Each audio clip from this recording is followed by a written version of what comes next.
The world was watching Allianz Stadium for a rugby match, but they stayed for something far more calculated. While 70,000 fans roared for England and Ireland, the real game was being played in the royal box. It's called the Stability Gambit, and Catherine, the Princess of Wales, just played it to perfection.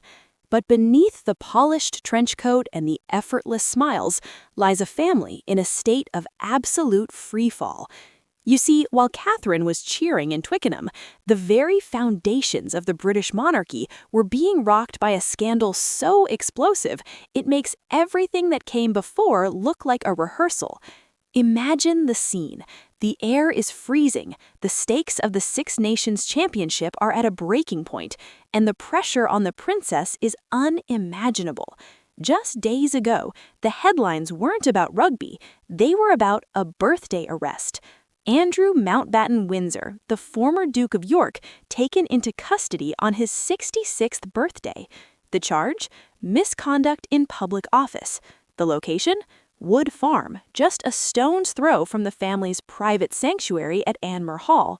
The timing couldn't be worse, and the optics are devastating. Yet, there she was. Catherine appeared at Twickenham not just as a patron, but as a human shield. Dressed in a sharp navy trench coat and a high-necked black top, she looked every bit the future queen. But look closer at the details. The way she leaned in to laugh with injured prop Fin Baxter, the way she ignored the 22-0 lead Ireland had snatched early on, this wasn't just poise, it was a message. While the king's brother is being questioned by authorities, the Princess of Wales is showing the world that the firm does not stop. She is the visual personification of keep calm and carry on. But how much weight can one person actually carry before the facade begins to crack? The contrast is jarring. While Princess Anne was heading to Cardiff to support Scotland against Wales, and William remained behind closed doors in Norfolk with the children during their half-term break, Catherine stood alone in the spotlight. It was a strategic isolation. By appearing solo, she became the sole focus of the cameras, drawing the public's eye away from the prison cells and back to the prestige of the crown.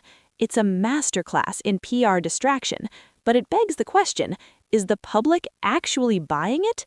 Before we look at the secret crisis meetings happening in Sandringham and why William was noticeably absent from his wife's side during such a pivotal moment, I have to ask you, do you think Catherine's public, brave face is enough to save the monarchy's reputation, or is the arrest of Prince Andrew a point of no return?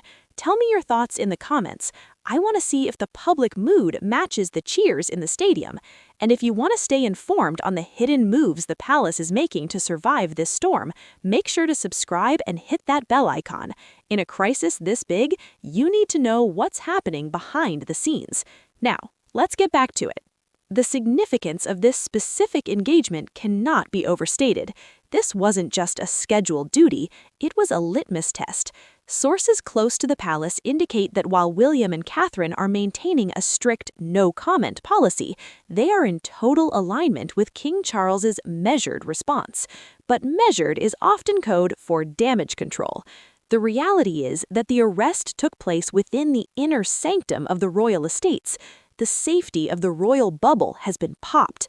By choosing to stand in the cold, cheering for a home side that was arguably losing the battle on the pitch, Catherine mirrored the monarchy's current state, struggling, under fire, but refusing to leave the field. Every frame of her in that England rugby scarf was a calculated image of resilience. The royal fever the media is reporting on isn't just about her star power, it's about a desperate need for continuity in a time of unprecedented turmoil. As the game at Twickenham ended, the fans went home, but for Catherine, the real test was just beginning. She returned not to a celebration, but to a family navigating its most serious legal and moral test in modern history. The smile remained until the cameras stopped flashing, but the Twickenham strategy only works as long as there's a game to watch. When the stadium goes dark and the headlines turn back to the courtroom, the princess will need more than just poise to keep the crown from slipping. The match for the survival of the House of Windsor is far from over, and the next move might be the most dangerous one yet.